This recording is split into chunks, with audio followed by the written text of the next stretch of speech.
Alright, so nagbabalik tayo sa ating violin tips and tricks. And for today's video, let's talk about hearing loss. Nakakabingi ba daw yung pagpe-play ng violin? And if it does, how can you help stop that from happening to you? And ano yung mga precautions na pwede natin gawin? Ayan. So yan yung pag-uusapan natin on today's video. Okay? So nakakabingi nga ba? Can it cause you to lose your hearing for playing your instrument? So the short answer is yes, no? But the long answer is it will always depend on how you are using it, no? So, well, basically, our ears are very sensitive, no? Especially for musicians, no? Kasi ginagamit talaga natin yung pandinig natin. We need to listen actively when we play, when we perform, no? When we take notes, all of those things, ginagamit natin yung ating ear. And it's one of our most important assets, no, yung pandinig natin. But since we are always using it, there is this risk of losing your hearing. Okay? So paano nangyayari yun? Okay. So when you play the violin, especially the violin, no, I don't know if you've heard the term violinist ear or something like that. Na because when we play with our instrument, di ba yung violin natin, instrument, our violin is right here, it's placed here. Even though the sound travels like this, no, yung left ear natin is still close to the instrument.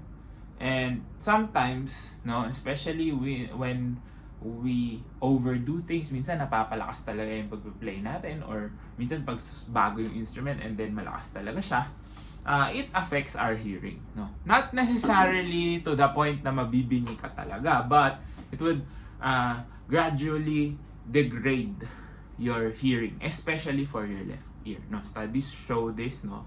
You can check out articles over the internet, and also personal experience ng ibang mga musicians na kakilala natin, and also personal experience ko din, no? So parang ganun.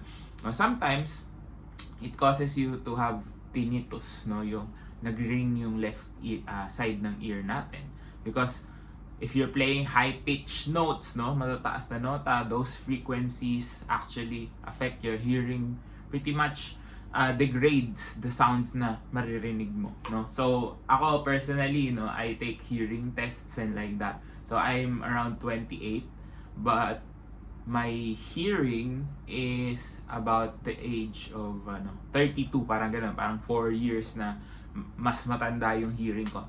Maybe because of overexposure to sound, no? Sometimes also because of the loud environments that we are in. So, nakaka-apekto talaga. But I don't think it's really a cause for concern, especially kung ano ka pa lang, beginner ka pa lang, no? Hindi naman kasi ganun, una, katataas yung mga nota na ipe-play mo, so within the normal range of our ears, no? Minsan kasi pag matataas yung nota, yun yung mas nakaka-apekto sa ating pandinig. Not just for the left ear, no? But of course, also the right ear. Kasi syempre, naririnig din natin naman lahat ng sound na yan, no? So it's high-pitch frequencies that affect us most, but also the volume, no? Syempre, the louder the sound, mas nagsistrain yung ating ears, no? The muscles in the ears, the bones, and all those things. I don't wanna get technical about those things, pero nagde-degrade talaga siya. It's normal wear and tear, ika nga nila sa kotse, di ba? Parang ganun din naman sa katawan ng tao. It's just that how much you take care of it can prolong the lifespan, no? So hindi agad mag-degrade kung may mga gagawin ka. But yeah, it can happen, and it does happen. Hindi lang natin siya nakikita for now, but usually lumalabas naman talaga yung mga signs ng hearing loss or hearing ear damage when you get older. Maybe mga 60, 70 ka na, doon mo naman feel na parang mahina na yung pandinig ko sa ganito. Not just because of playing the instrument, but also other factors as well that comes with playing that instrument. So ano ba yung mga other factors na yun? So sabi nga natin, yung left ear natin pinaka-apektado because of when we play. But also, dahil nga musician ka, you have to listen, no? Sometimes the overuse of headphones, yan, no? So kung lagi ka rin naka-AirPods or earpods, di ba, na in-ear yung ginagamit mo, nakaka-apekto din yun kasi directly pupunta dun yung sound. Also, speakers, no? Sometimes, kailangan natin makinig ng malalakas na tunog because of what we do. So, those things also affect our hearing.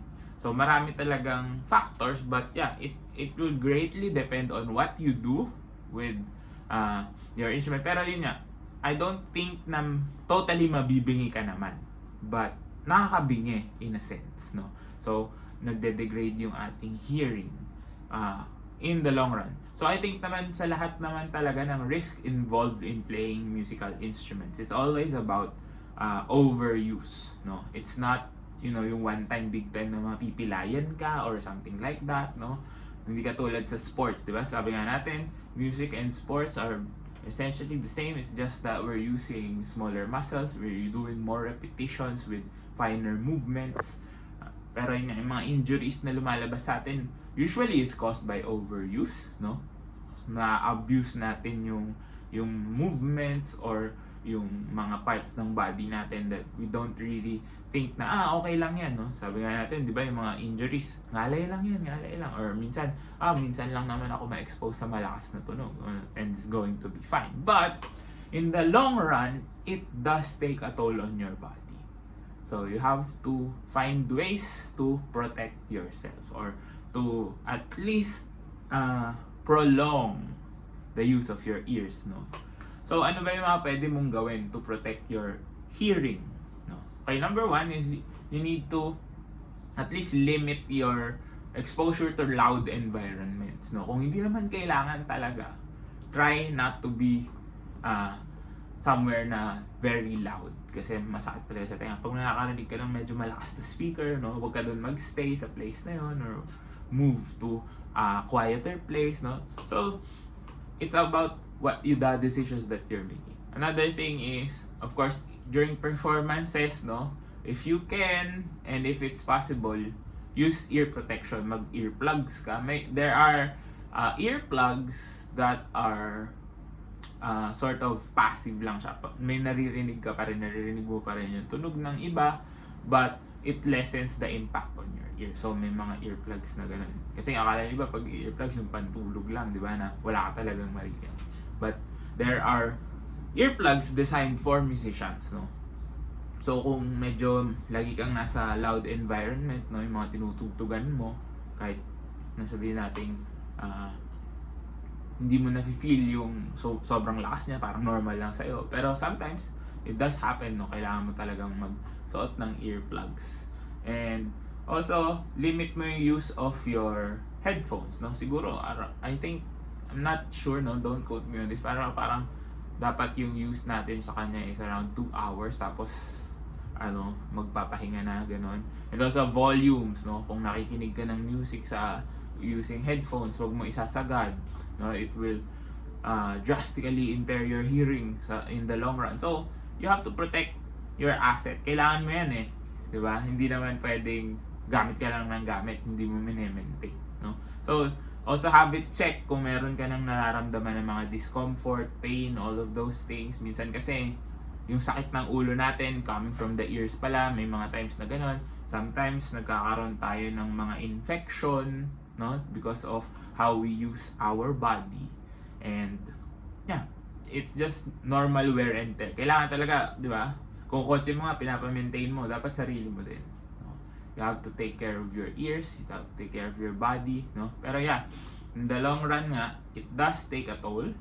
But I don't think that's enough reason to stop whatever you're doing, no? Kasi hindi naman yan palaging mangyayari. You just have to take precautions in whatever you're doing in order for you to preserve what you have, no? So kung beginner ka pa lang, pero nararamdaman mo sumasakit-sakit yung tenga mo, siguro magpa-check up ka na.